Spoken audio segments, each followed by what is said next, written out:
I like this. This is a story about Piccolo, someone who's been in the back burner of Dragon Ball for a while. It now got his attention. Well, he's been getting, like, for the last year, he's getting his attention sort of back. I say sort of for a reason I'll explain in a second, but sort of back in the superhero Dragon Ball movie with the orange transformation. The reason I say sort of back is because even though with the transformation, this brother was getting rocked by Cell Max. Oh my God, I was watching that again. I was like, I mean, the transformation's cool, what he did to the other ones, but Cell Max, he was getting rocked.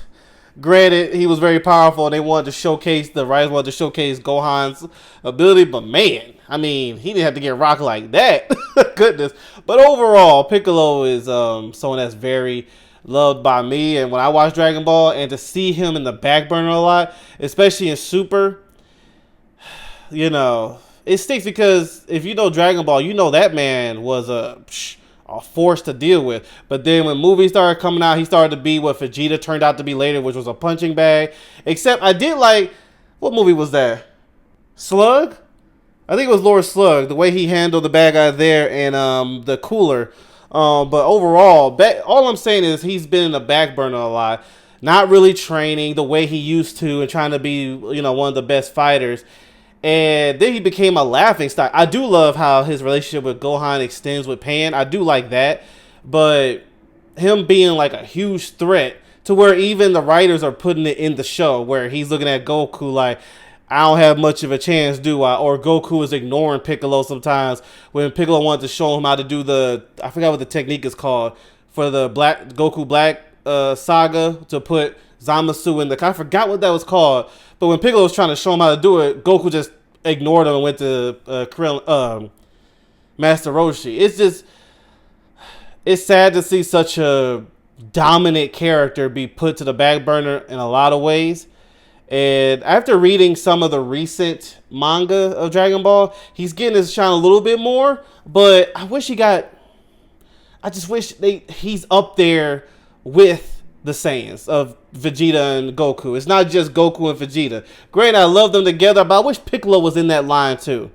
Not having to be so full back. And now with Gohan's transformation, it's like, okay, it's going to be Goku, Gohan, Vegeta, and Broly. Very cool lineup, but can Piccolo be there too?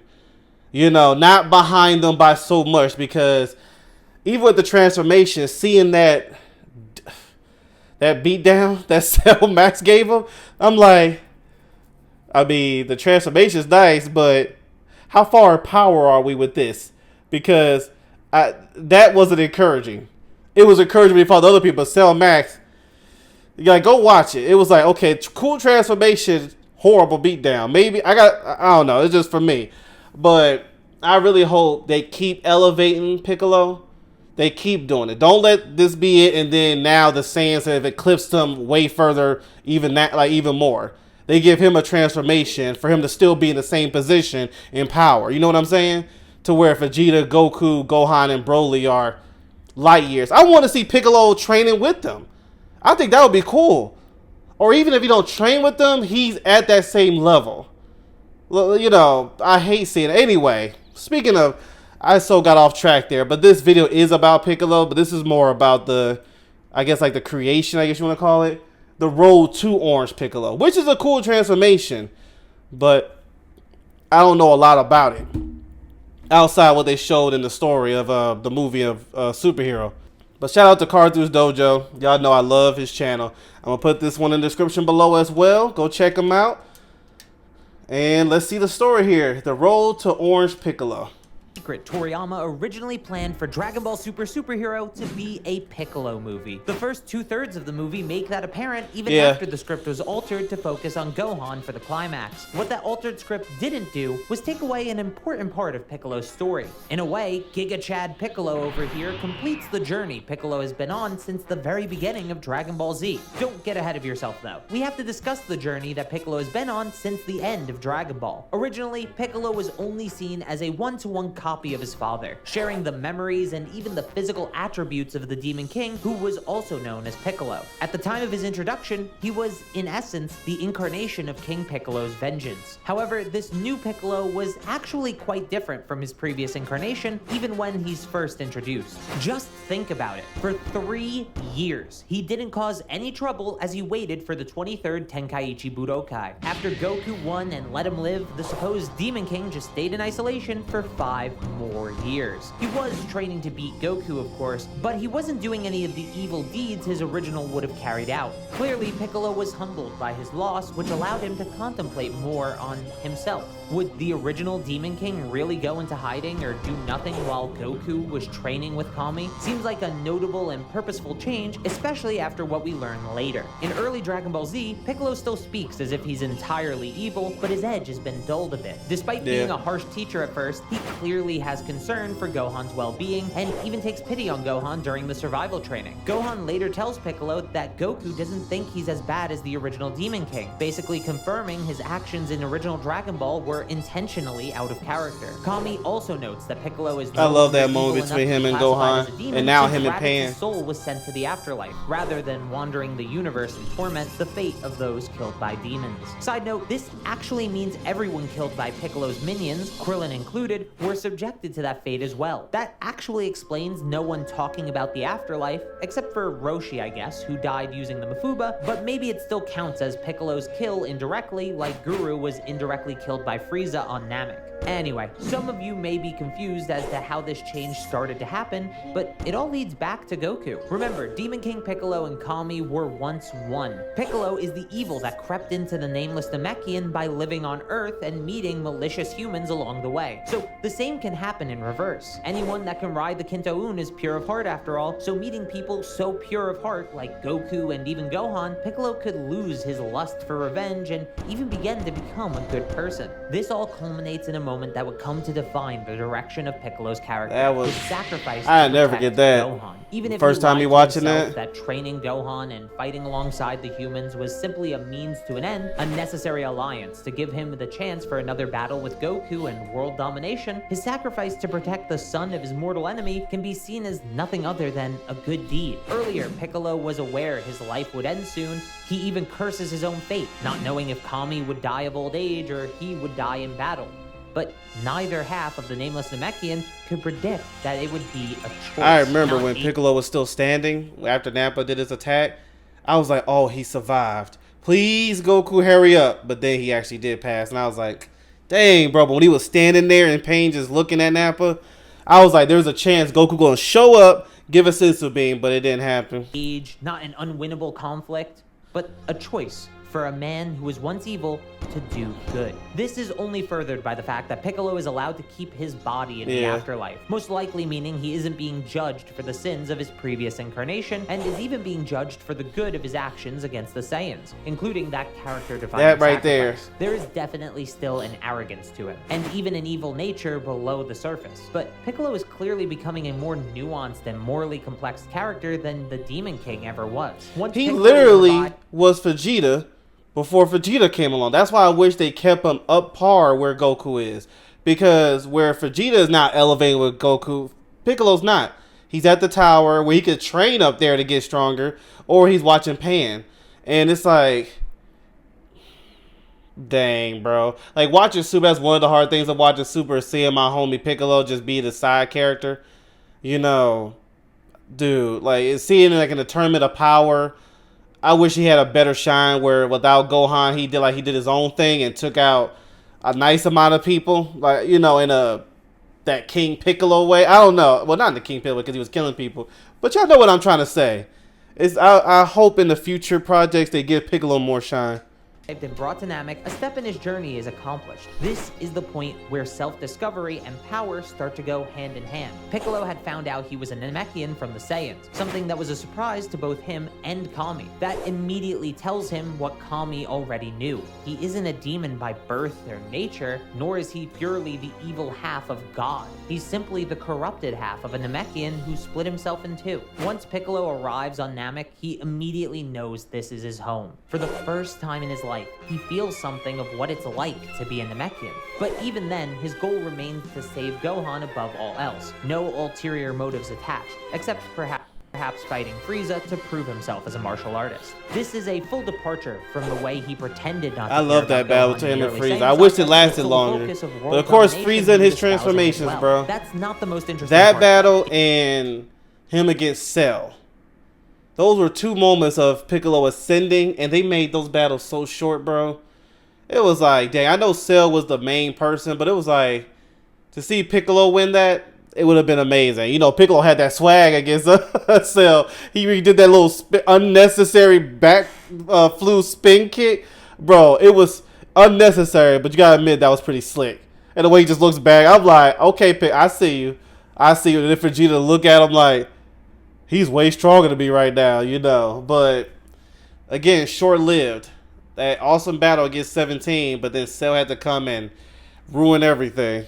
Frieza had to go and transform. Nail that we start to piece Piccolo together. As is shown later on, when Piccolo calls Dende by name, Piccolo retains Nail's memories after they merge, even though he kept his own personality. If arriving on Namek was a taste of what it's like to be a Namekian, merging with Nail was the full meal. You see, this arc focuses a lot on heritage, as Goku takes up his own Saiyan heritage, understanding not only the good, but the bad of his race. Piccolo gets a less fleshed out, yet similar experience via his merging with that's Nail. true. After receiving Nail's memories and being asked to fight for things that Nail wishes to protect, Piccolo's motives for fighting Frieza change. He's not fighting for just Gohan or his pride as a martial artist, he's carrying out not only Nail's will, but the will of all the Namekians who died in Frieza's invasion. Again, Goku does something similar later on, and just like Goku is rewarded for his character I wish with the Piccolo Super gets Saiyan this kind of glory. this acceptance His transformation of actually helped him win the Namekian battle. heritage rewards Piccolo with power. As time passes after Namek and we get back to Earth, it should be no surprise that even with Nail's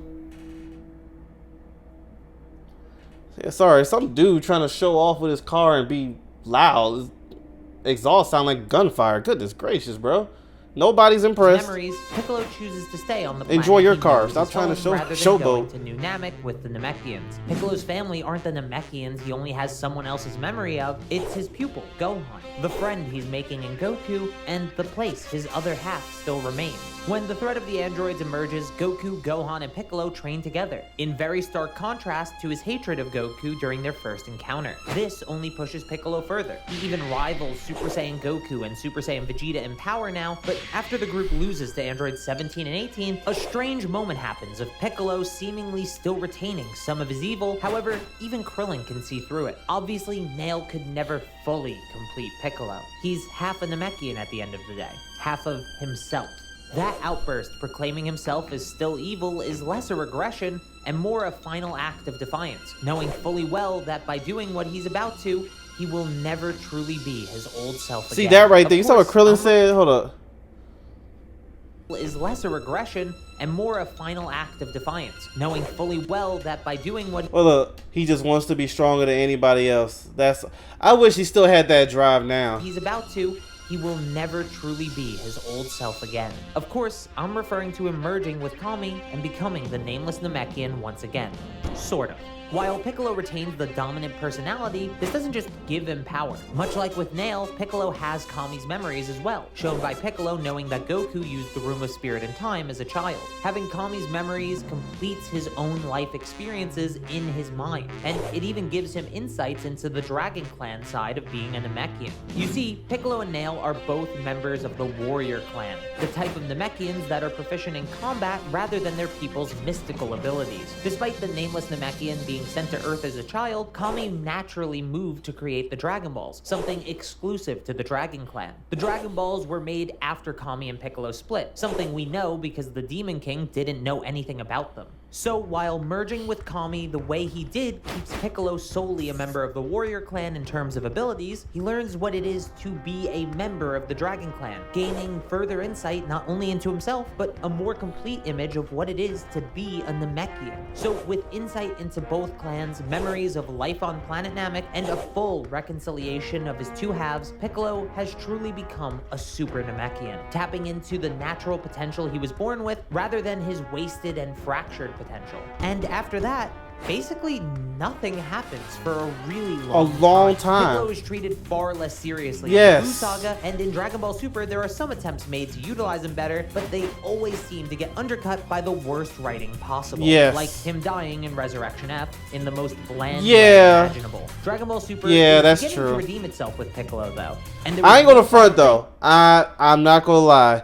It was very entertaining, him when Gotenks, oh my goodness, has me, to this day, still funny.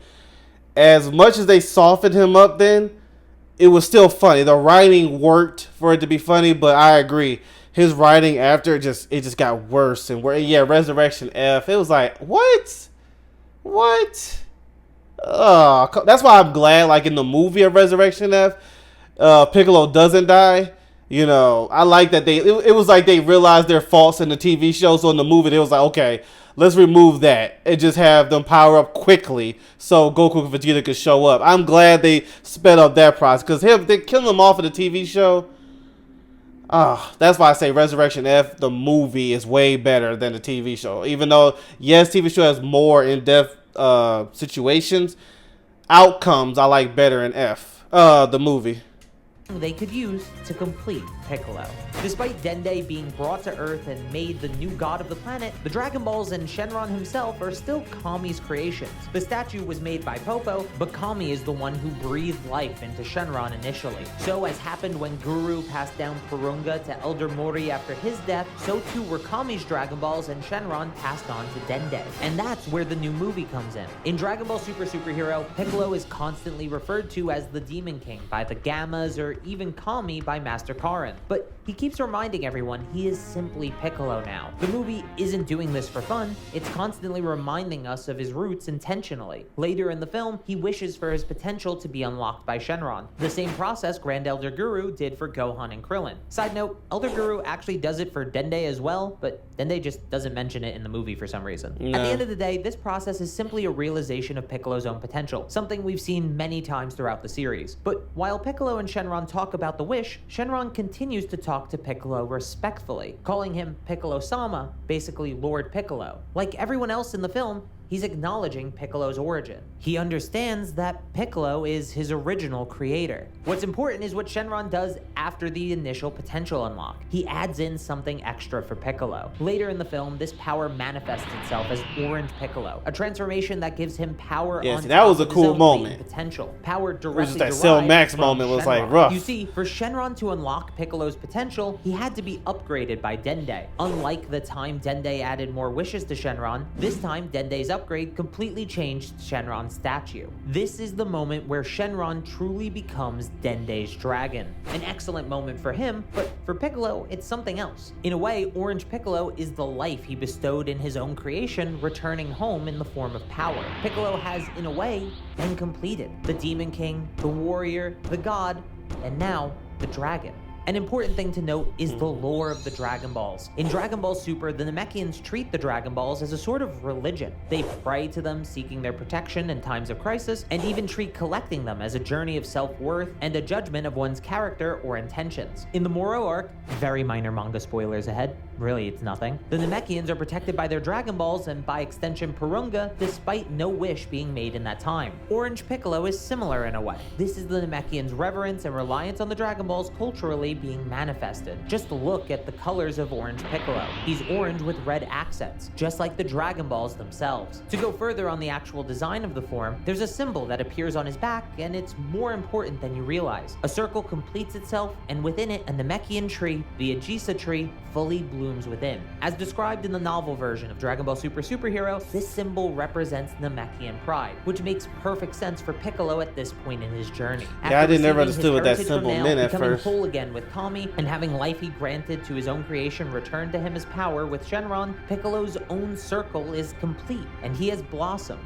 like the Ajisa tree on his back, into a completed Namekian end character. From Demon King to loving uncle, this is the story of the Namekian that calls Earth home, Piccolo. Make sure to subscribe if you haven't yet. I like that. Now, I just hope the writers keep it going. Let him keep gaining power. Because the transformation would be cool for the movie, but the writers can still put him in the back seat. So that's one thing I'm hoping does not happen. I love that they keep giving light to Piccolo, but, you know, Goku and Vegeta elevated too. Gohan elevated too. Broly's there. I would love to see the Namekian be level with them in some kind where he can keep up. I want him to at least keep up. He don't have to be the strongest, but keep up with them. You know, not just this shining of a movie and then now it's like, oh, the transformation is cool. They ain't gonna do nothing. Like I want from here on in his writing to be a whole lot better than Piccolo looking at Goku saying, "I don't have a chance, do I?" And Goku laughing at him. Like, nah, bro. It was them two at first. Then Vegeta came on, like, took everything that Piccolo had. And Piccolo just sat in the back. It's like, no. Let them go together. But that's just me. Anyway, shout out to him. I'll put the original video description below. You know I love this channel. Love how he breaks things down. But yeah, thank y'all so much for tuning in. I'll see you later.